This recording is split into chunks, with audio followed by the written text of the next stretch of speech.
Listen up. I'm not here to hold your hand or tell you everything's going to be alright if you just chant some mantra or meditate for 5 minutes a day. No, I'm here to give you the real deal. 6 months, that's how long I spent following every self-proclaimed guru out there, and here's what I found. They're all wrong. Dead wrong. And if you think you're going to change your whole life just by following their so-called advice, then you need a wake-up call. First, let me tell you about the first guru. This guy had me convinced that if I just visualize my goals every morning for 15 minutes, they'd magically come true. So I did it, every day, like clockwork. I imagined myself with all the money I wanted, the perfect job, the perfect life. And you know what happened? Nothing. Nothing changed. Wake up. You can't just think your way to success. You need action. Hard work every single day. If you spend those 15 minutes actually doing something productive, you'd be much better off. Quit making excuses, telling yourself that visualizing is the key. It isn't. And then there was this other woman, a guru, who insisted that if I just followed her 30-day cleanse, I'd feel amazing, and everything in my life would fall into place. Well, guess what? I did it. I drank all her weird juices, ate nothing but salad and green sludge for a whole month. And yeah, sure, I lost some weight, but I was miserable, tired, hungry. My life didn't magically get better because I was cranky and weak. Your problem isn't just what you eat, it's what you do every day. You're not going to fix your life by starving yourself. Another one had me believing that gratitude was the answer. Just write down 3 things you're thankful for every day, and all your problems will disappear. Yeah, I tried it. I wrote those lists diligently. But the truth is, feeling grateful didn't pay my bills. Didn't get me out of my dead-end job.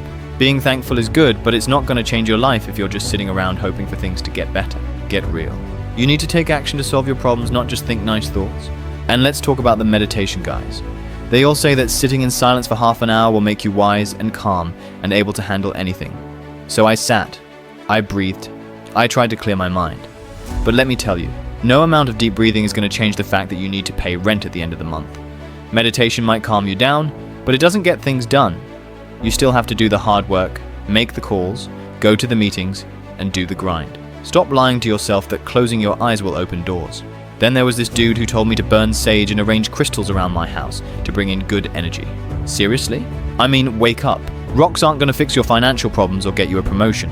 The energy you need to focus on is the kind that you create by working hard, setting goals, and sticking to them. Quit making excuses and thinking that some magical force is going to lift you out of your rut. Now let me break it down for you. If you really want to change your life, here's what you need to do. Work. Yeah, I said it. Work hard. Every day. And I don't mean just showing up and going through the motions. I mean putting in the effort. Going above and beyond what you're doing now. You need a plan. A real plan with real steps. Write it down every day what you're going to do to get where you want, and then do it, no matter what. Rain or shine. Feel good or bad, you do it. Start by setting a schedule and stick to it. Wake up at the same time every day. Get out of bed and make your bed. Sounds simple, but it's a start. Then list 3 things you need to accomplish that day. Real things that will push you forward. Not just thinking, but doing. If you need to make 10 calls to find a new job, then do it. If you need to put in 2 extra hours at the end of the day to finish a project, then do it. No excuses. And when you don't feel like doing it, when you want to quit and give up, remember this. Nothing changes if nothing changes. If you keep doing the same old thing, you're going to keep getting the same old results. You know what your problem is? You're waiting for something to happen, for someone to save you. Stop being weak. You need to save yourself. If you miss a day, if you fail at something, don't just shrug it off and wait for a sign. Get back up and try again. If you need help, get it. But be smart about it.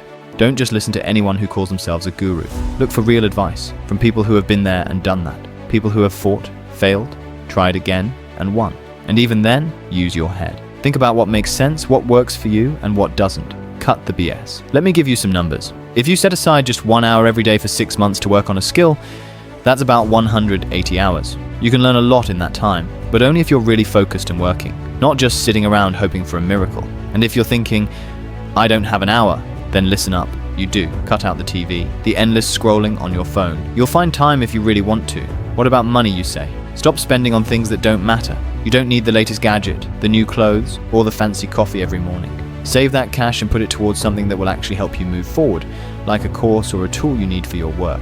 If you cut out just $10 a day of useless spending, that's $300 a month. In 6 months, you'll have $1,800. That's real money you can use to better your life. Wake up and see where your money's going. Excuses, excuses. The truth is they're holding you back. I don't have time, you say, but you do. I'm too tired, you say. Well, maybe if you took care of your body better, got enough sleep, you'd have the energy. I don't know how, you say. Learn. There's more information out there than ever before. You can teach yourself almost anything if you really want to. It's too hard, you say. Yeah, maybe it is, but nothing worth having comes easy. Stop being your own worst enemy. The biggest lie you tell yourself is that you can't do it. You can. You're just scared to try, scared to fail, but failure is part of the game. It's how you learn, how you grow, how you get better. If you never fail, you're not trying hard enough. Quit playing it safe and take some risks. If you keep waiting for the perfect moment, it'll never come. The moment is now. Get up and start doing. And don't think you have to do it all at once. Start small. Take one step every day, just one. But make sure it's a real step, not just busy work that makes you feel like you're doing something. At the end of the day, ask yourself, what did I do today to get closer to my goal? If you can't answer that, you're not doing enough. So cut through the noise, the so-called wisdom from people who claim to have all the answers. The truth is, they don't. The answer is inside you. You know what needs to be done. Stop lying to yourself and do it. Stop looking for shortcuts and put in the work. That's how you win. That's how you succeed. That's how you change your life. But it starts with you, right now, today. No more excuses. No more waiting. Just real action and real work, that's the only way forward.